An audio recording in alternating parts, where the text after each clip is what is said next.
Meeting for May 23rd, 2022 to order. Roll call, please. Vincent Cuddifer. Here. Joseph Seibert. Here. Teresa DeAndrea. Here. Jeffrey Miller. Here. Norman Ritchie. Here. Joseph Thomas. Here. Paul Hazick. That's it.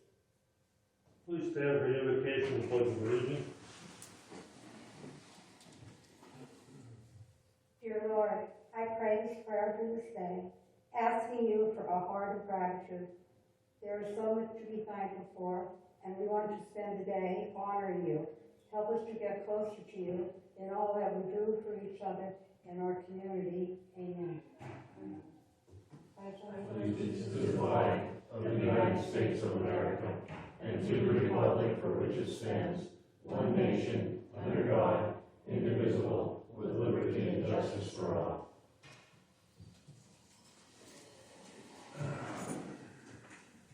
Okay, we need a motion for the approval of the minutes for the regular meeting of April 25th, 2022. I'll make a motion that we approve the minutes of the regular meeting of April 25th, 2022. I'll second it. All those in favor say aye. Aye. Opposed? Ayes have it. Okay, we need a motion for the approval of the treasurer's report. I'll make that motion. I'll second it.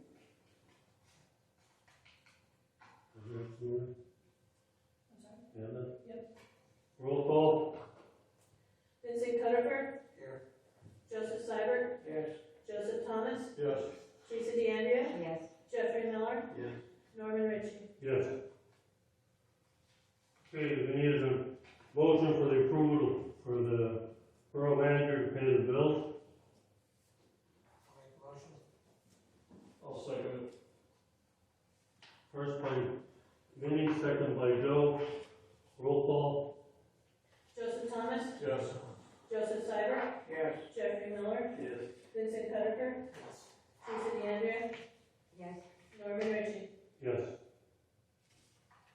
Are there any other concerns from council?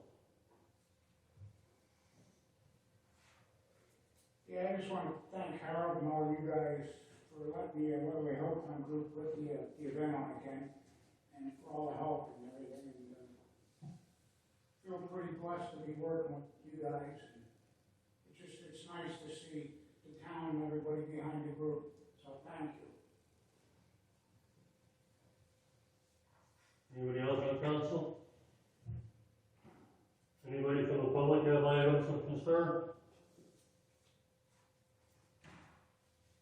Okay, we'll go into our first item on our business. Proclamation for Poppy Day. Okay, is it in here? You want me to read it? It's up to you.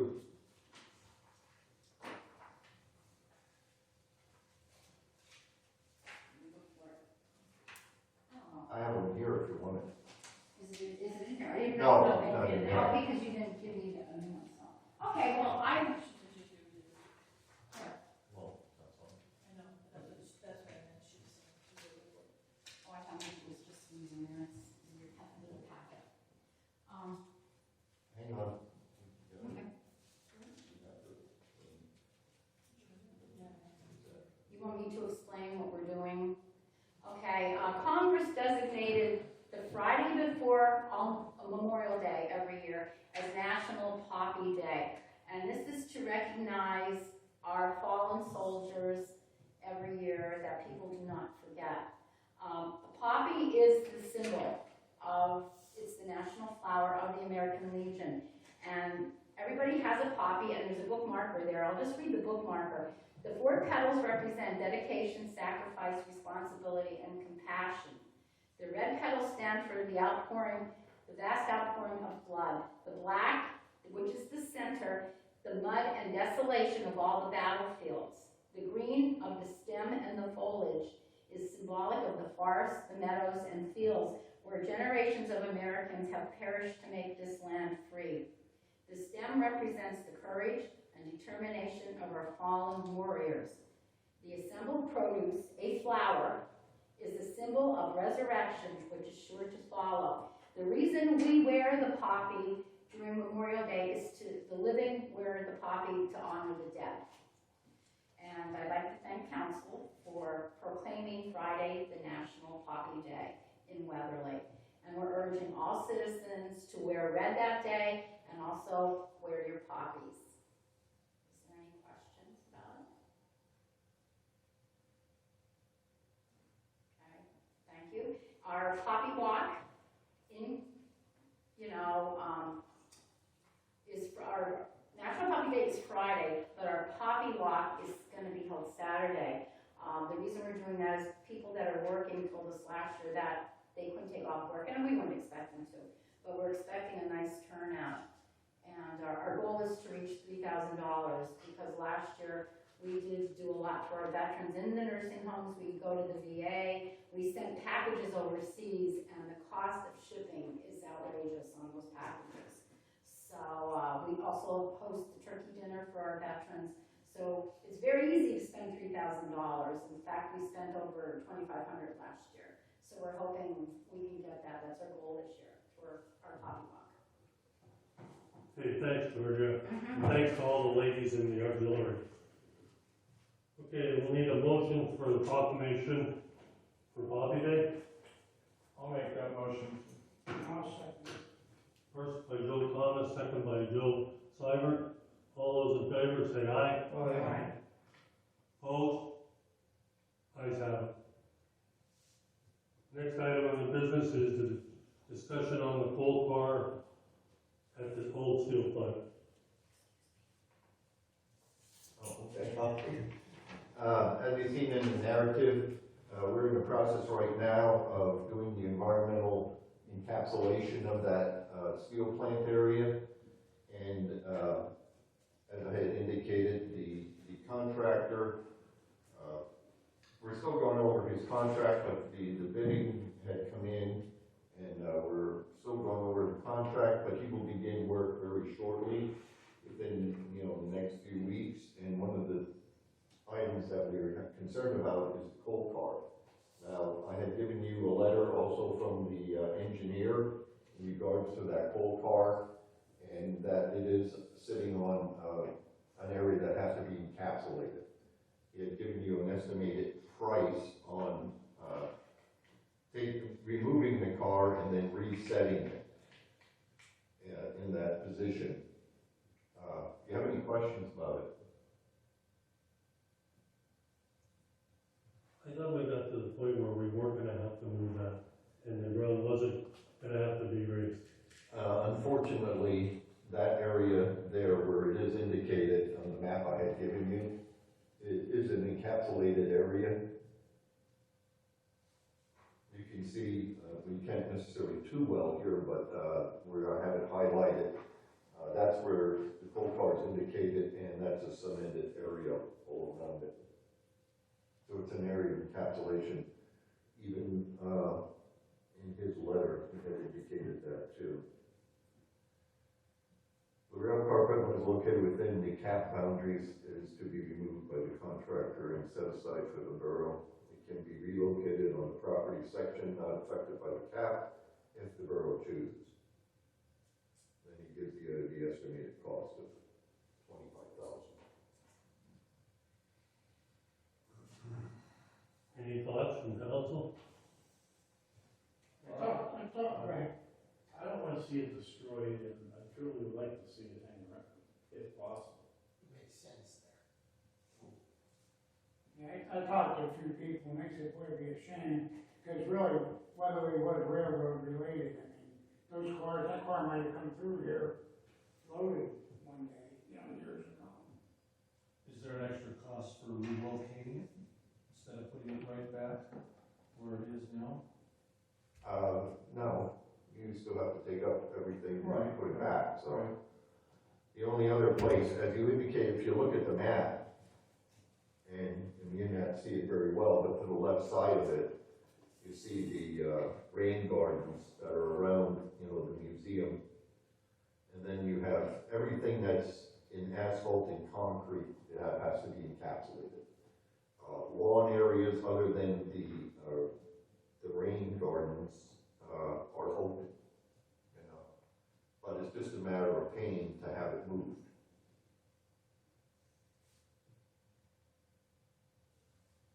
I think we're caught between a rock and a hard place. It's something we should maintain and keep, preserve the history. And maybe relocate it closer to the museum. No, there's no area. There's no area there? If you look on the map, Yeah. of the rain gardens. Now, the rain gardens just aren't gardens. What they do is they take care of the asphalted concrete areas for the rain, and they actually flow into these depressions and then go into the creek. So the museum is to your far left, if you see it there in that square. You'd have to be looking somewhere down to the far right. Now, if you look down to the far right, you see a series of small squares in an area here. That area was concreted, however, we eliminated, it's not a contaminated area, it's the only area that you could probably move it to if you were going to move it. Would that be better of a location, Joe, than where it presently is? Yeah. Well, you see where the building is by the creek, Yeah. right? Yeah. Okay, so it would be, if you're looking at it from across the street on Hudsondale, looking at it, it would be to the right of that building.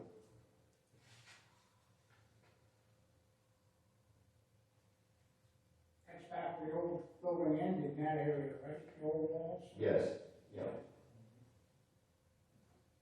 I really would like to see it stay part of the town history, but, I mean, how much is too much? Do you know if they've contacted anyone to come up with that estimated cost? I have no idea. I had asked him to get a price together on doing it, so whether he went through the contractor, I don't know. You know. Is getting rid of it in the bid? Or do we have to pay to get it? No, this was not in, see, we couldn't bid it because it's an environmental grant. So how much would it cost to get rid of it? What's What do the you mean? process? Do they cut it up? Do they have to have a trailer come in and? More than likely, it would go the same way it came in, on a flatbed. That's how they brought it in. So, you know, look at the difference between that and 25,000. Right. It's not gonna disappear for free, No, so. no. Well, in lieu of everything else, to keep some remnants of historical pride, I guess you want to call it. I know it's a cost factor, but there's cost factors in everything today, so I would like to make a motion that we retain the train for its exhibition as it is. Have them remove it so they can do the necessary work and then put it back. I'd second that. Okay, we have a first and a second. I have a question. And I appreciate the motion, I'm just kind of looking going, the way this reads, I'm looking at what this means does that mean taking it away and then later bringing it back? Just relocating it. Okay, so it's not taking it away, it's just moving it from one place of the property to another? Correct. Okay, I thought maybe you just. No, they just relocated to a non-working Well, the area. reason I'm saying that is, his motion was to keep it in the current location, correct, Joe? So we're gonna be moving it one time, then they're gonna encapsulate it, then they're gonna move it back. If that's what you're talking about, putting it back, And that's what I wondered, I think you might wanna get prices both okay, ways. that's gonna be that's a different price. That's what I'm saying. I just feel that we should keep it, you know, as part of our park area down there. So let me get this straight, the motion was to retain it, but if you're going to move it where they're moving it, that's where it would stay then? Instead Yes. of going back? Okay, thank you. Then I'll change my motion that, we retain the train, in its new location. You're gonna have to come up with costs too, Yeah, new well- costing, right? Right. I don't want the train to disappear. The only thing there is that, again, moving the train itself, the car itself, and then, re-gauging the tracks, you know, for it to go back on, you know, at that point. That's all part of the expense though, isn't it? Should be. But we'll have to see, you know, on the number. I just don't like to see the town sacrificing more of its history. And that's a key part of the town, as Joe said, we're a railroad town. It's a key part of the museum. It's a key part of the rails and trails where we've got people coming in and so on and so forth. And it's always been very visible for everybody to see. So you need it reworded, or? Kind of just corrected it. Yeah, I think you have to be corrected. I think you're Jeff fine. just Your motion. has to agree with the new, with the amended Yeah, motion, right? I think that if I understand your motion, Joe, is the motion is to retain the railroad car Yes. and relocate it. We don't know exactly where yet. Right. And possibly relocate. So I'd say right now it's just to retain the railroad car. Just my motion. And then Dave White can get you better estimates as to what's involved in moving it to one place, or if it's more to move it back again, or whatever's involved. Because that seems to be the location.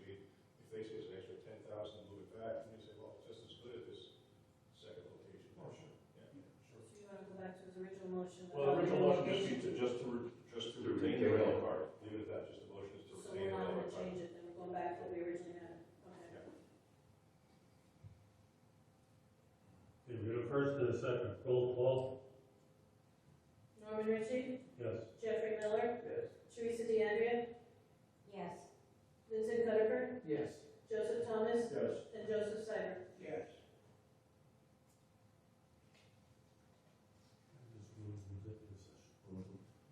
Okay, does anybody have anything before we go into executive session? I do, of course. I just like hanging out with you guys, what can I tell you? I just want to give you an update. We have 110 veterans that will be picking up food boxes on Thursday afternoon. It keeps growing, and I'm glad that we could help them. We're going to be very busy. We're sort of hoping if the borough can show, we have a traffic pattern we want to try, and maybe put cones, because last month it was like crazy, really crazy. Some of these people were back in big trucks and everything else, and so I'll talk to you about that, but I just wanted to give you an update. The program has been very, very successful for us. And the parade, I can't wait. I'm all excited. I think I have, my heart is to have convertibles for people, so I'm working on that. But I just want to mention also that we will have the food down at the building. We're going to have hot dogs and turkey barbecue. It will be to go, except for our guys, our post, that they can eat, you know, at the tables. But in order to keep it safe because of COVID, we're going to be following protocol like that. So everybody will get a bag. They can choose what they want, and there will be drinks, and there will be chips, and there will be cookies. So we're going to have a great day, hopefully. Just pray for nice sunny weather. Anybody else have anything? Okay, we need a motion going into executive session. I make a motion, we go into executive session.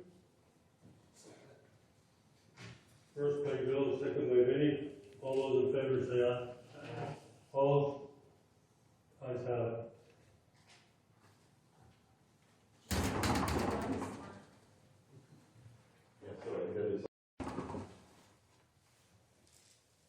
Okay, in the executive session, we had a discussion on the sale of Penrose.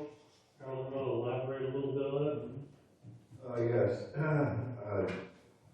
DCNR, the Department of Forestry, had approached us a few months back, and they expressed their interest in purchasing Penrose Dam from us. And we haven't heard much from them since then, and I just received on May 11th an email saying that they were prepared to offer a non-binding monetary offer of $30,000 for the Penrose property, which is 20.6 acres. So now it's presented to council to make their decision as to whether to accept the non-binding offer. Anybody have any questions? So having a lot of I'm sorry? Having lawn, picking in the woods, No, harvesting. no, not there. Any access would be pretty tough, and I don't think a logger would even want to attempt it, because you have the railroad on one side. Yeah, all right, so, that's not a bad. All right. I think that's my question. Anybody else? Okay, we need a motion to do whatever. Accept the proposal from DCNR. Okay. I'll make a motion that we accept the proposal from PCNR for the sale of the penthouse properties. I'll second it. I have a first and a second. Roll call? Joseph Seibert, Yes. Vincent Cutterford, Yes. Teresa DeAndrea, Yes. Joseph Thomas, Yes. Norman Ritchie, Yes. and Jeffrey Miller. Yes. All up. That'll take that off of our liability policy. Correct. So we'll be saving at least a little bit, Mhm. and it gets preserved. Right? We know Correct. Game lands or, No, we don't know it's what the Department of Forestry owns it. forestry. Okay, thank you. Well, let's put it this way, they own everything around us. Is it going to be a state forest? We don't know, right? It is. It already, Brian, that is already in the state forestry, right? The land around it, it's Yes. a landlocked piece of property the borough had that's landlocked by the Bureau of Forestry's property. I didn't know the one that was adjacent. Goes as far back in my wife's family, was the water company here. Oh. So the dam, he's got stories about walking the dam and checking the water system with their grandpa. So anyway, it's cool, guys. It's cool. Thank you. Okay, we need a motion for adjournment. Make a motion to adjourn the meeting. Need a second? Okay. Neither did I. Nobody wants to go. All in favor, say aye. Aye. Opposed?